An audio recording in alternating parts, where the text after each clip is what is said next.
Hello everyone, very good evening to all of you. My name is Shivam Singhania and I'm your mentor for UGC NET Paper 1, Paper 2 Commerce and Management.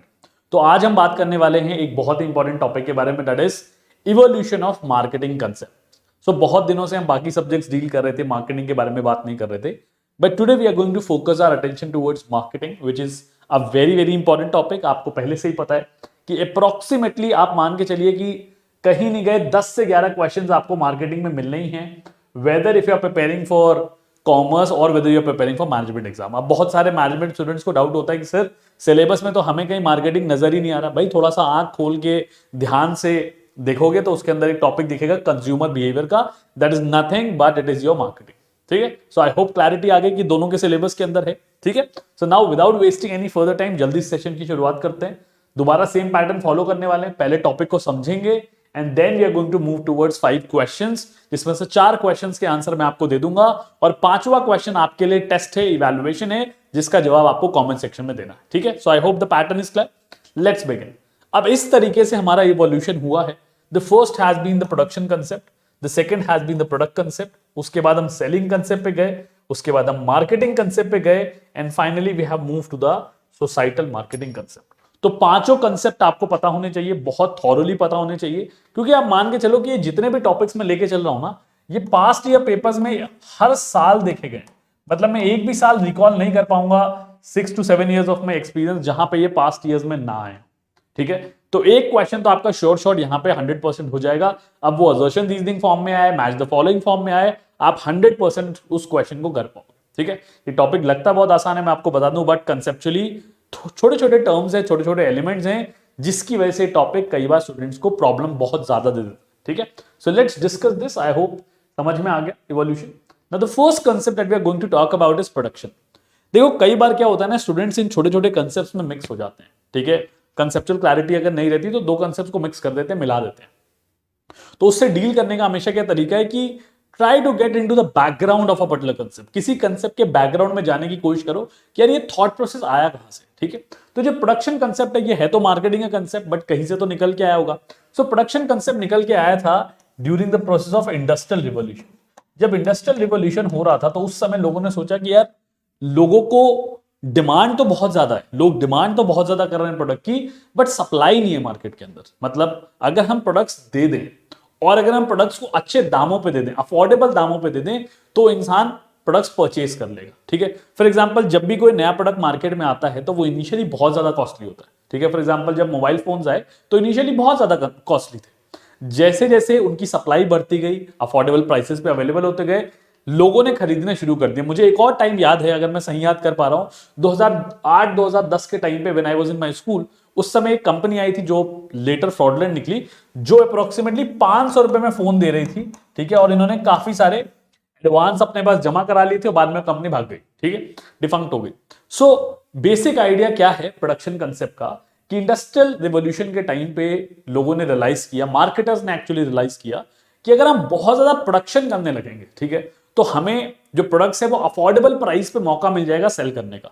अब थोड़ा सा यहाँ पे economics लगाइए और economics सोच के देखिए कि जब आप मास प्रोडक्शन करते हो, जब आप लार्ज स्केल पे प्रोडक्शन करते हो, तो एक बेनिफिट मिलता है एक कंसेप्ट का, जिसे हम कहते हैं इकोनॉमीज ऑफ स्केल। अब देखो ये कुछ कीवर्ड्स हैं जो आपको पता होने चाहिए। ये कीवर्ड्स आपसे इंटरव्यू में भी पूछे जा सकते हैं, और आप जब ऑब्जेक्टिव क्वेश्चन सॉल्व कर रहे हो, एमसीक्यू क्वेश्चन सॉल्व कर रहे हो, वहां पे भी आपको ये कीवर्ड्स दिख जाएंगे। सो इकोनॉमीज ऑफ स्केल का मतलब क्या होता है कि जब आप बहुत high degree of mass production कर रहे होते हो, बहुत ज्यादा क्वांटिटीज बना रहे होते हो, तो जो फिक्स कॉस्ट होती है वो स्प्रेड ओवर हो जाती है over the number of units manufactured. Variable cost तो बढ़ती रहेगी, but fix cost spread out हो जाएगी into the large number of quantities that are being manufactured. ठीक है, सो ये इकोनॉमीज ऑफ स्केल का कंसेप्ट है। अब यहां पे क्या असम्पशन था कि प्रोडक्ट अवेलेबल होना चाहिए, पॉइंट नंबर 1, एंड प्रोडक्ट का प्राइस ठीक होना चाहिए। भाई ऑब्वियस सी बात है कि अगर सप्लाई अच्छा होगा, क्वांटिटी ऑफ प्रोडक्शन ज्यादा होगा, तो जो प्राइस होगा वो ऑटोमेटिकली गिर जाएगा। ठीक है, companies concentrated on high production, ज्यादा से ज्यादा प्रोडक्शन करना, लो कॉस्ट, कि भाई कॉस्ट कम हो सके, प्राइस कम हो सके, and mass distribution. Distribution is also a very important element. अगर कहीं पे प्रोडक्ट अवेलेबल है, फॉर एग्जाम्पल मुझे पता है कि चांदनी चौक में बहुत सारे रॉ मटेरियल सस्ते मिलते हैं, मेडल्स लेने चले जाओ, ट्यूबलाइट्स लेने चले जाओ, कुछ भी लेने चले जाओ, ठीक है, ड्राई फ्रूट्स लेने चले जाओ, चांदनी चौक दिल्ली में वो बहुत सस्ते में मिलते हैं। ठीक है, बट उसका डिस्ट्रीब्यूशन नहीं है। वो कहता है कि नहीं जी हम डिलीवरी नहीं देंगे, ठीक है, किसी भी फॉर्म में। तो होगा क्या, सिर्फ जो दिल्ली के लोग हैं या लेट से जो सेंट्रल दिल्ली के लोग हैं, जो चांदनी चौक के आसपास रहते हैं, वही लोग आएंगे और परचेस करके चले जाएंगे। जो इंसान नोएडा रहता है या ग्रेटर नोएडा रहता है वो नहीं आ पाएगा, वो कहेगा कि यार जितना मुझे सस्ता पड़ेगा वहां पे उससे ज्यादा तो मेरी ट्रांसपोर्टेशन लग जाएगी। सो मास क्वांटिटी, ठीक है, जो कि प्रोडक्शन से आएगा, cost in terms of economies of scale and further mass distribution. तो तीन एलिमेंट आपने ध्यान रखने हैं प्रोडक्शन कंसेप्ट के अंदर। अगर ये तीनों एलिमेंट आपको नजर आ जाते हैं या इनमें से कोई एक मेजरली दिख रहा है और कोई एलिमेंट्स नहीं दिख रहे हैं किसी दूसरे कंसेप्ट के, you know that the answer is going to be production concept. ठीक है, तो ये हमारा पहला कंसेप्ट था। I hope this is absolutely clear. आगे चलें सेकंड पे। The second one was product concept and this is also very very important. इस पे बहुत बार सवाल पूछा जाता है स्पेसिफिकली। अब एक बार जब मैन्युफैक्चरिंग होने लग गई, कुछ टाइम बीत गया, तो लोगों ने रियलाइज किया कि यार अब तो सब लोग ही प्रोडक्ट प्रोवाइड कर रहे हैं। ठीक है, ए कंपनी है वो भी प्रोडक्ट दे रही है, बी कंपनी वो भी प्रोडक्ट दे रही है, सी कंपनी वो भी प्रोडक्ट दे रही है, सारी कंपनियां प्रोडक्ट दे रही है और सबके प्राइसेस जो है वो कंपिटिटिव है। कंपिटिटिव मतलब बराबर पे ऑलमोस्ट सेल कर रहे हैं। अभी आप मार्केट में गाड़ी खरीदने जाओ, टाटा की गाड़ी भी जो बेसिक वाली होगी, ठीक है, वो सेम ऑलमोस्ट सेम रेंज में होगी 5-6 लाख की। ठीक है, दूसरी जो होगी लेट से मारुति सुजुकी की है वो भी सेम रेंज में होगी 5-6 की। ठीक है, सो बेसिक फंडा क्या है कि जब मार्केट कॉम्पिटिटिव हो जाता है ना तो you can not fight on prices. आप प्राइस, सप्लाई, अफोर्डेबिलिटी, डिस्ट्रीब्यूशन पे फाइट नहीं कर पाते। आपको कुछ और पैरामीटर खोजना पड़ता है, एट्रीब्यूट खोजना पड़ता है जिस पे आप फाइट कर सको। सो व्हाट दे थॉट कि अब जो हमारा एलिमेंट होने वाला फाइट करने वाला, that is going to be based on quality, performance and innovative features. मतलब अब हम क्वालिटी के बारे में बात करेंगे। अब हम ये बोलेंगे कि ठीक है जी, हम आपको 5 लाख की गाड़ी दे रहे हैं, ठीक है, बट उसकी परफॉर्मेंस अच्छी है। परफॉर्मेंस कैसे अच्छी हो सकती है? इसकी माइलेज और कॉम्पिटिटर से अच्छी है। इसकी जो ड्यूरेबिलिटी है, अगर कोई नॉर्मल गाड़ी 7 साल 10 साल चलती है तो ये आराम से 15 साल चलेगी बिना किसी दिक्कत दिए, बिना किसी मेंटेनेंस के। ठीक है, और इसके अंदर कुछ हमने इनोवेटिव फीचर्स भी ऐड कर दिए। Let's say back mirror add कर दिया, ठीक है, ऑटोमेटिक क्लाइमेट कंट्रोलर ऐड कर दिया, बहुत सारे मोड्स दे दिए, इको स्पोर्ट, स्पोर्ट्स मोड, ऐसे कर करके बहुत सारे मोड्स दे दिए हमने गाड़ी चलाने के, जो कि इंसान को फैसिनेट करेंगे। ठीक है, so what are they doing? They are trying to sell the product now based on quality, performance as well as innovative features. ठीक है, इन चीजों को आपको ध्यान रखना है। जहां पे भी ये एलिमेंट्स नजर आए, आपके दिमाग की घंटी बज जानी चाहिए कि boss they are talking about a product concept now. ठीक है, स्टोरी के फॉर्म में समझो। थ्योरी सब्जेक्ट बहुत आसान लगेगा, वरना रट्टे लगाओगे तो लगेगा कि यार सारी चीजें आपस में खिचड़ी बन गई है, आपस में मिल गई है। ठीक है, so that is what product concept is all about. अब आगे बढ़ें, थोड़ा सा सिंप्लीफाई करने की कोशिश करें कि इससे प्रॉब्लम क्या होती है। देखो, कई बार चीजों में एडवांटेजेस हैं तो डिसएडवांटेजेस भी हैं। कई बार क्या होता है, लोग अपने फीचर्स के अंदर खो जाते हैं। ठीक है, कई बार होता है ना कि लोगों को लगता है कि यार हमने इतना अच्छा प्रोडक्ट बना दिया, इतनी अच्छी क्वालिटी प्रोवाइड कर रहे हैं, इतने अच्छे फीचर्स प्रोवाइड कर रहे हैं कि कभी उस पर इंप्रूव ही नहीं करते। यही रीजन है कि मैं अपने हर स्टूडेंट से जो हमें ऑफलाइन इंटरव्यू देने आता है या जो मेरे सेशन देख रहा होता है, मैं आपको कहता हूं कि भैया कहीं आपको लगता है कि कुछ मैं ऐड ऑन कर सकता हूं, कुछ एग्जांपल्स में ऐड ऑन कर सकता हूं, एनीथिंग दैट यू फील जिसमें हम क्वालिटी इंप्रूव कर सकते हैं। ठीक है, end of course it should be dependent on your feedback, positive feedback, critical feedback कि हाँ सर जेन्युइनली हमें ये प्रॉब्लम हो रही है जिसको हम डील करना चाहते हैं। ठीक है, दैट इंप्रूव्स क्वालिटी। तो प्रोडक्ट कंसेप्ट में एक प्रॉब्लम क्या आई कि लोगों ने फीचर्स पे इतना ज्यादा ध्यान देना शुरू कर दिया, ठीक है, कि वो ओवरऑल नीड्स एंड वांट्स के बारे में भूल गए। वो भूल गए कि यार विद टाइम कस्टमर की नीड्स एंड वांट्स चेंज होगी और अगर हम उसको केटर नहीं करेंगे we are going to fall back. ठीक है, फॉर एग्जांपल से समझाता हूं। कोडक आप सबको पता है, जब आप लोग छोटे होंगे तो एक डिजिटल कैमरा जब अवेलेबल नहीं था तो ट्रेडिशनल कैमरा आता था जिसमें रील निकलती थी। ठीक है, ब्लैक स्क्रीन की। आई होप आप ये रिकॉल कर पा रहे हो। तो उस केस में क्या होता था, कोडक नंबर 1 पे थी। ठीक है, कोडक को लगता था कि भाई हमें तो कोई हरा ही नहीं सकता, हम तो फोटोग्राफी के अंदर नंबर 1 पे चल रहे हैं। ठीक है, बट हुआ क्या, उसने अपने आप को अडेप्ट नहीं किया। किससे? डिजिटल कैमरा से। उसे लगा कि यार लोग डिजिटल कैमरा नहीं लेंगे। उसके बाद डिजिटल कैमरास के साथ क्या हुआ, उन्होंने अडेप्ट नहीं किया कि अपने प्राइसेस कम करें, बिकॉज अब हर मोबाइल फोन में कैमरा आने लगा और अच्छे से अच्छे पिक्सल का आने लगा। 50 मेगापिक्सल, 60 मेगापिक्सल बहुत ही कॉमन हो गया आजकल मोबाइल फोन्स के अंदर। तो लोगों को कैमरास की जरूरत ही नहीं है, कैमरास मार्केट से ऑलमोस्ट आउट हो गए। ठीक है, सो आइडिया क्या है कि आपको एक पर्टिकुलर फीचर को लेके या अपनी क्वालिटी को लेके इतना ज्यादा नैरो डाउन नहीं हो जाना है कि आप ओवरऑल पर्सपेक्टिव भूल जाओ, कस्टमर नीड्स एंड वांट्स को भूल जाओ। और इस प्रॉब्लम को हम कहते हैं मार्केटिंग मायोपिया। अगर आपने फिजिक्स पढ़ी होगी तो उसके अंदर मायोपिया का कंसेप्ट आता है। ये वहीं से भी लिया हुआ है जहां पे होता है शॉर्ट साइटेडनेस, मतलब बहुत छोटे टाइम इंटरवल पे बहुत ही विजन जो है हमारा बहुत ही छोटा हो गया है। ठीक है, हम सिर्फ उस छोटे से फीचर्स के बेस पे अपने प्रोडक्ट को सेल करने की कोशिश करें, ओवरऑल पर्सपेक्टिव और नीड्स एंड वांट्स को केटर नहीं कर रहे। ठीक है, that is going to be the broad idea. और इस प्रॉब्लम के बारे में भी आपको पता होना चाहिए, दैट इज मार्केटिंग मायोपिया, जो कि प्रोडक्ट कंसेप्ट के अंदर होती है। ठीक है, I hope this is clear. So आपको प्रोडक्शन कंसेप्ट क्लियर हो गया, प्रोडक्ट कंसेप्ट क्लियर हो गया, प्रोडक्ट कंसेप्ट के अंदर का एक कंसेप्ट क्लियर हो गया जिसे हम कहते हैं मार्केटिंग मायोपिया। ठीक है, शॉर्ट साइटेडनेस। आगे बढ़े, let's move to the third concept, that is sales concept. अब लोगों ने ये कहना शुरू किया कि यार मार्केट में बहुत सारे प्रोडक्ट हैं बट लोगों को जानकारी नहीं, लोगों को इंफॉर्मेशन नहीं मिल पा रही है कि भाई ये प्रोडक्ट के अंदर ये स्पेशल फीचर। फॉर एग्जांपल, जब तक आप आगे आके नहीं बताओगे या अपने आप को सेल नहीं करोगे, ठीक है, हम कहते हैं ना कि आजकल आपने लिंक्डइन थोड़ा भी फॉलो करते हो, जो कि करना चाहिए, ठीक है, और लिंक्डइन फॉलो करते हो तो मुझे फॉलो कर सकते हो रिसेंट अपडेट्स के लिए। काफी सारी अपडेट्स मैं लिंक्डइन पे भी देता रहता हूँ, ठीक है, कुछ अच्छे पोस्ट भी डालता रहता हूं, तो चाहो तो पढ़ सकते हो। आई एम श्योर इंस्पायर हो गए उसको पढ़ के। तो लिंक्डइन पे मुझे फॉलो कर सकते हो सर्च करके शुभम सिंघानिया के नाम से। तो अब आजकल क्या हो रहा है कि people are selling themselves on LinkedIn, जिसे हम कहते हैं पर्सनल ब्रांडिंग। ठीक है, अब पर्सनल ब्रांडिंग क्यों जरूरी है? भाई आप में कोई क्वालिटी है, आप अपने घर पे बैठे हुए, भाई घर पे बैठे बैठे तो लोगों को नहीं पता चलेगा ना कि आप में ये स्किल सेट है। जब लोग बाहर आते हैं, लोग फेमस होते हैं, फॉर एग्जांपल अरिजीत सिंह है जो इतना अच्छा गाना गाते हैं, जब वो प्लेटफॉर्म पे आए, लोगों ने उनको सुना, लोगों ने उनकी गायकी को देखा, महसूस किया, तो उनको काम मिलना शुरू हुआ ना।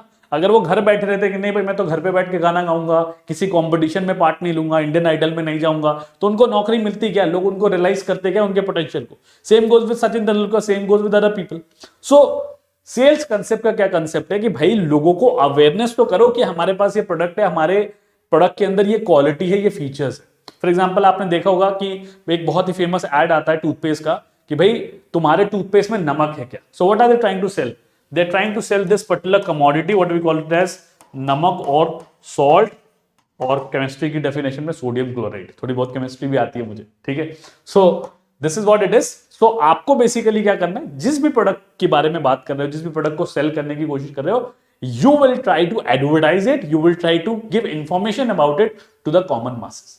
और वो फोकस था किसका? वो फोकस था सेल्स कंसेप्ट का कि भाई अगर कस्टमर्स को परसुएड करना है तो उनको एडवर्टाइजमेंट करनी पड़ेगी और पर्सनल सेलिंग मेथड यूज करना पड़ेगा उनको प्रोडक्ट के बारे में जानकारी देने में। अब बहुत सारे लोग हैं जो न्यूज़पेपर नहीं पढ़ते, टेलीविजन नहीं देखते, रेडियो नहीं सुनते, तो आपको उनके घर जाके बताना पड़ेगा कि बॉस देखो ये प्रोडक्ट नया है मार्केट में, ठीक है। सो आपको वो अवेयरनेस क्रिएट करनी पड़ेगी in order to sell the product, ठीक है।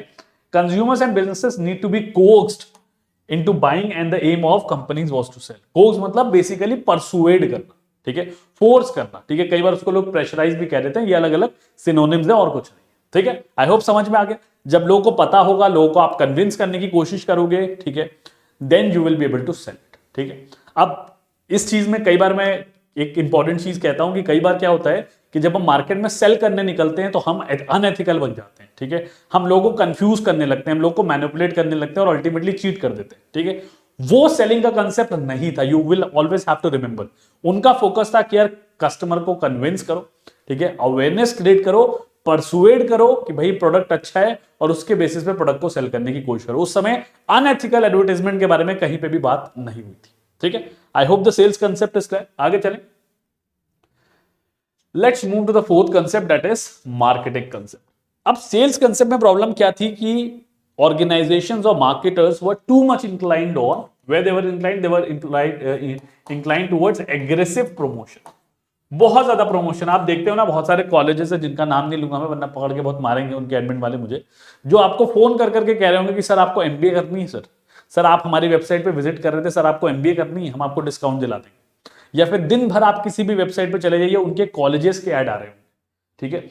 Now this is what is aggressive selling is all about. एक होता है कि भाई ठीक है आपने बेसिक ऐड चलाया, लोगों को अवेयरनेस करी। दूसरा है कि दिन में 4 बार आपको इंश्योरेंस कंपनी से कॉल आ रहा है कि भाई इंश्योरेंस लेना है कि नहीं है, ठीक है, आपको लोन लेना है कि नहीं है, ठीक है, दिन भर कॉल आ रहा है। This is what aggressive selling is all about.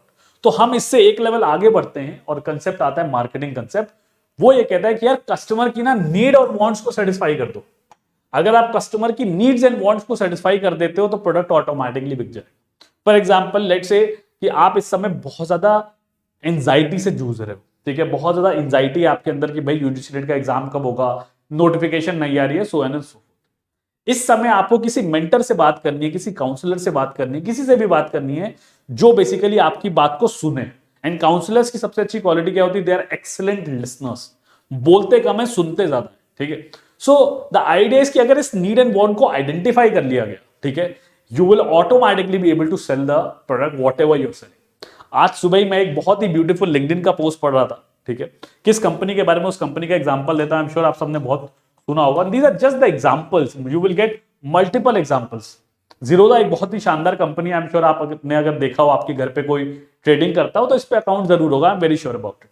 तो उनके बारे में मैं पढ़ रहा था थोड़ा सा, तो और मैंने रियलाइज किया कि नॉर्मल ब्रोकर्स तो अवेलेबल ही थे, हर सोसाइटी में चले जाओ आप, घर घर जाके देखो तो आपको पता होगा, अपने पेरेंट्स से पूछोगे कि हर सोसाइटी में एटलीस्ट एक बंदा ऐसा था जो कहीं ना कहीं अपनी छोटी सी स्पेस लेके या अपने घर में एक छोटा सा ऑफिस खोल के शेयर ब्रोकिंग का काम करता था, जहां जाके पेरेंट्स हमारे बैठते थे, पापा वापा बैठते थे और वहां पे ट्रेडिंग करते थे। तो जीरोधा ने ऐसी क्या प्रॉब्लम सॉल्व करी है, ऐसा क्या नीड आइडेंटिफाई किया जिसकी वजह से आज वो द ओनली और 1 और 2 यूनिकॉर्न्स है इंडिया में से जो प्रॉफिटेबल है। 2050 crore, this is the exact value, 2049 जितना मैंने पढ़ा, आई hope this is correct, 2049 crore उसका प्रॉफिट है इस पर्टिकुलर फाइनेंशियल ईयर का, दैट मींस जो भी फाइनेंशियल ईयर खत्म हुआ, ठीक है। अब जीरोधा का एग्जांपल लेके मैं आपको क्यों बताना चाह रहा हूं, क्योंकि उन्होंने एक नीड आइडेंटिफाई करी कि यार जो ब्रोकर्स है ना, वो ट्रांजैक्शंस को प्रॉपर्ली रिकॉर्ड नहीं करते, बहुत ज्यादा मैनिपुलेशंस करते हैं, और जो फीस चार्ज करते हैं, ब्रोकरेज फी जो होती है वो बहुत ज्यादा होती है, they charge a very hefty amount of brokerage fee. तो इन्होंने ये प्रॉब्लम आइडेंटिफाई करी कि यार ब्रोकरेज देने से बचने के लिए लोग ट्रेड नहीं करना चाहते, यार जितने का प्रॉफिट नहीं होगा उससे ज्यादा तो ब्रोकरेज दे देंगे, ठीक है। And therefore what they did is, वो एक फ्लैट फी चार्ज करने लगे कि भाई हमें नहीं फर्क पड़ता आपने कितने का ट्रांजेक्शन किया है, हम आपसे फ्लैट ₹20 चार्ज करेंगे। And later on they converted it to zero. एक पर्टिकुलर साल में बीच में उन्होंने ब्रेक थ्रू लिया 2015 में आई गेस, जहां पे उन्होंने कहा कि भाई अब आपसे कोई brokerage fee, delivery fee, sorry brokerage fee तो लेंगे, डिलीवरी फी नहीं लेंगे, and delivery fee they converted it to zero, ठीक है। अब इसका बेसिक आइडिया क्या है, ये मैं क्यों कहानी सुना रहा हूं आपको जीरोधा की, मेरा कोई पर्सनल इंटरेस्ट नहीं, मुझे कोई उसको प्रमोशन नहीं देनी, आपका मर्जी है। पॉइंट क्या है, पॉइंट ये है that they identified the needs and wants of the market, needs and wants of the market को आइडेंटिफाई किया, and they went on and today they are creating history by becoming the only unicorn which is so much profitable. I think एक और कंपनी है Zoho, ठीक है। So that is the broad idea. So यहां पे आपको क्या करना है, कस्टमर की नीड को आइडेंटिफाई करो, प्रोडक्ट अपने आप सेल हो जाएगा, आपको सेल करने की जरूरत ही नहीं पड़े, ठीक है। That was the basic idea of marketing concept. Now the last concept and the very crucial one, the current concept which we are dealing with is societal marketing concept. अब आपने देखा कि बहुत ज्यादा ESG के बारे में न्यूज है, ठीक है, एनवायरमेंट, सोशल गवर्नेंस, ठीक है। सिमिलरली सस्टेनेबल रिपोर्टिंग पे बहुत सारे मैंडेटरी प्रोविजंस आ रहे हैं जो कंपनीज एक्ट के अंदर इनकॉर्पोरेट किए जा रहे हैं, सेबी लिस्टिंग के अंदर किए जा रहे हैं। इवन सस्टेनेबल डेवलपमेंट गोल्स अगर आप देखोगे तो उस पर लगातार कुछ कुछ मीटिंग्स होती रहती हैं, ठीक है। Now why are these meetings happening, because we as individuals we realised कि अगर हम सस्टेनेबिलिटी एस्पेक्ट को ध्यान में नहीं रखेंगे, अगर हम सोसाइटी का ध्यान नहीं रखेंगे, अगर हम अपने इन्वायरमेंट का ध्यान नहीं रखेंगे, we are not going to survive in the long run, long run में हम सर्वाइव नहीं करते, ठीक है। So what they focused upon कि boss let's do one thing, products बनाते हैं identifying of needs and wants, but at the same time let's take care of society's long term interest. Society के long term interest का ध्यान रखते हैं, ऐसे products बनाने की कोशिश करते हैं जो इन्वायरमेंट फ्रेंडली हो, इन्वायरमेंट को नुकसान ना देता हो, लोगों को नुकसान ना देता हो, ठीक है। और जहां जहां हमारी सोशल रिस्पॉन्सिबिलिटी है, जहां जहां हम लोगों को लेकर कंसीडरेट हो सकते हैं, let's be considerate, and therefore the CSR provisions, the sustainability provisions started coming to be. So वो सारी चीजें सिर्फ फाइनेंस तक रिस्ट्रिक्टेड नहीं रहती हैं, वो मार्केटिंग में, HR में, ऑपरेशंस में, सप्लाई चेन में, सारी जगह आपको इनकॉर्पोरेट करना पड़ता है, इंबेड करना पड़ता है उसको, ठीक है। So that was finally embedded. और अब बेसिक आइडिया क्या है कि आप जो भी मार्केटिंग डिसीजंस लें, आपको ध्यान रखना है that it is meeting the economic goals. भाई देखो प्रॉफिट कमाना, वरना कंपनी चलेगी कैसे, but at the same time they have to be sustainable, they have to be environment friendly, and they have to cater to the needs of the society as a whole. That is what societal marketing concept is all about. Society का ध्यान रखिए, marketing करिए and revenue generate करिए, that is the broad idea of societal marketing concept, ठीक है। I hope this is that. मैंने एक term भी लिख दिया, focus on sustainable development, the development that meets the needs of present generation at the same time without compromising with the needs of future generation। ये sustainable development का concept था जो ब्रंडलैंड commission में 1972 में लिया गया था, ठीक है। I hope this is clear. Let's move forward, आगे चलते हैं। कंसेप्ट हो गए, let's get back to the questions now. अब मैं उम्मीद करता हूं कि अगर आपने कंसेप्ट ध्यान से सुने होंगे, जो हमने 18-20 मिनट में 5 डिटेल में कंसेप्ट कवर कर लिए, तो आप अब इन सवालों का जवाब 100% दे पाओगे, Which of the marketing eras or concept is mostly closely related to sustainability and environmental consciousness? देखो पहला ही क्वेश्चन आ गया जो अभी जस्ट पढ़ा है, ठीक है। Production concept, marketing concept, societal marketing concept, और इज इट सेल्स कंसेप्ट? जल्दी से जवाब दीजिए कमेंट सेक्शन में। देखो जवाब देने में ना हेजिटेट मत हुआ करो कि मेरा जवाब गलत हो जाए, गलत हो जाएगा कोई बात नहीं, ठीक है, एग्जाम थोड़े ना है, ठीक है। गलत हो गया, आज उससे सीख लो क्यों गलत हुआ, क्या गलती करी मैंने, कंसेप्ट नहीं क्लियर था, क्वेश्चन प्रैक्टिस नहीं किए थे, कल वो गलती सही हो जाएगी, ठीक है। So the correct answer for this question is going to be C, which is societal marketing concept, क्योंकि वो सस्टेनेबिलिटी से डील करता है, ठीक है। पहला आंसर क्लियर है। Let's move to the second question now. Second question says during which marketing era concept would companies not only, क्या लिखा हुआ ध्यान से, not only produce products but also try to persuade customers through advertising and personal selling to purchase those product. मतलब सिर्फ product नहीं बनाएगी, वो ये भी कोशिश करेगी कि हम कस्टमर्स को परसुएड कर सकें और प्रोडक्ट को एडवर्टाइजमेंट और पर्सनल सेलिंग से हम सेल कर सकें, ठीक है। ब्रॉड आइडिया आराम से हमने पढ़ा हुआ है। प्रोडक्शन कंसेप्ट है, मार्केटिंग कंसेप्ट है, सोसाइटल मार्केटिंग कंसेप्ट है, या फिर सेल्स कंसेप्ट है। सेल्स कंसेप्ट लिखा हो, सेलिंग कंसेप्ट लिखा हो, one and the same thing. Confuse मत हो जाना कि सर आपने तो सेलिंग कंसेप्ट पढ़ा है, सेल्स कंसेप्ट लिखा हुआ है, एक ही बात है, ठीक है। इतनी बेसिक्स आपको क्लियर होनी चाहिए, ठीक है। सो आंसर क्या हो जाएगा, the answer is going to be D, sales concept, ठीक है। Very easy, I hope you are answering this question only, perfect. Let's move to the third question. The dash concept was also the start of relationship marketing. The Dash concept was also the start of relationship marketing, fostering long-term relations with the customers in order to ensure repeat sales and achieve stable relationship and reduce cost.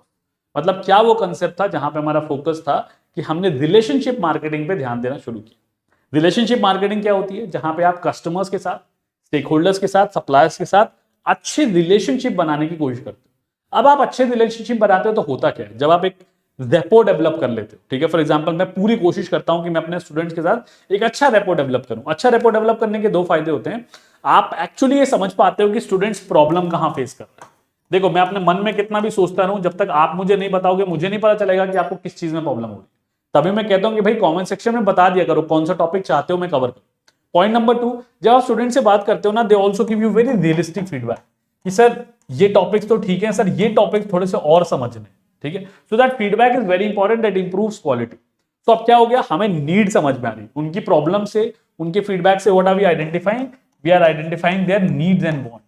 और अगर needs and wants identify हो रही है तो हम किस चीज के बारे में बात कर रहे हैं, ये टॉकिंग अबाउट मार्केटिंग कंसेप्ट। समझ में आ रहा है कितना सिंपल है। देखो आप अपने दिमाग में से उसको डिफिकल्ट बना देते हो, अगर आप सिनर्जी लगा के चलो, एक कंसेप्ट से दूसरे कंसेप्ट को लिंक करने की कोशिश करो, कहानी बहुत आसान है, हम बस उसे अपने दिमाग में डिफिकल्ट बना लेते हैं, ठीक है। Let's move to the fourth question now. उससे पहले अगर टेलीग्राम ग्रुप को ज्वाइन नहीं किया है, प्लीज टेलीग्राम ग्रुप को ज्वाइन कर लीजिए, लिंक जो है डिस्क्रिप्शन में प्रोवाइडेड है। ऑल्सो हमारे दो चैनल्स बने हुए हैं, one is UGC NET by Anuj Jindal and the other one is UGC NET by Anuj Jindal edu, जहां पे आपकी फ्री लेक्चर्स चल रहे हैं। दोनों चैनल्स को प्लीज सब्सक्राइब कर लीजिएगा, बिकॉज दोनों पे बहुत ही इंफॉर्मेटिव कंटेंट आपको मिलता है, ठीक है। चले आगे, let's move forward, let's move to the fourth question. Which concept means meeting consumers and business current needs while simultaneously being aware of the environmental impact of marketing decisions on future generations ability to meet their needs। मतलब business और economic needs को तो fulfil करना ही है, but at the same time हमें ध्यान रखना है कि हम इन्वायरमेंट का इंपैक्ट भी मेजर आउट कर सके, ठीक है। क्या क्या ऑप्शंस हैं, production concept, marketing concept, societal marketing concept and sales concept. Very easy question, क्योंकि सोसाइटी के बारे में बात हो रही है, इन्वायरमेंट के बारे में बात हो रही है। We know that the answer is going to be societal marketing concept. Very easy question, ठीक है। अब लास्ट क्वेश्चन आपके सामने, जिसका आंसर आप खुद दोगे, मैं सिर्फ क्वेश्चन रीड करूंगा, बहुत धीरे से रीड करूंगा, because this is a tricky question, ठीक है। और जब तक समझ में ना आए तब तक आंसर मत देना, ठीक है। कई बार क्या होता है, बच्चे ऑप्शन से गेस करके आंसर देते हैं, that is not going to be helpful. The railroads did not stop growing because the need for passenger and the freight transportation declined. That grew.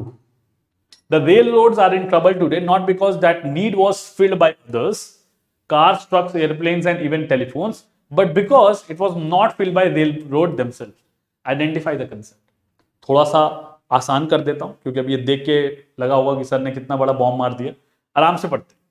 जो रेल रोड्स थे, ठीक है, वो एक कंपनी है बेसिकली जो केटर करती है। The railroads did not stop growing because the need for passenger and freight transportation decline. Railroads इसलिए नहीं ग्रो करने कम हुए थे या उनकी ग्रोथ कम हुई थी क्योंकि पैसेंजर डिक्लाइन कर रहे थे। ठीक है, पैसेंजर तो बढ़ रहे थे, ये दैट ग्रू जो है ना, इसका मतलब है कि पैसेंजर और जो फ्रेट ट्रांसपोर्टेशन है वो एक्चुअली बढ़ रहा था, बल रेल रोड डिक्लाइन हो रहे थे। समझ में आ गया पहली line?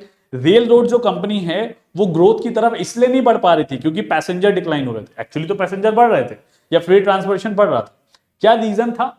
The railroads are in trouble today not because that need was filled by others, इसलिए नहीं कि नीड कोई और फुलफिल कर रहा था, ठीक है, but because it was not filled by the railroads themselves. भाई देखो, आज आप एक प्रोडक्ट बनाते हो, आप उसमें फीचर्स डेवलप करते हो, आप उसमें प्रोडक्ट डेवलप करते हो।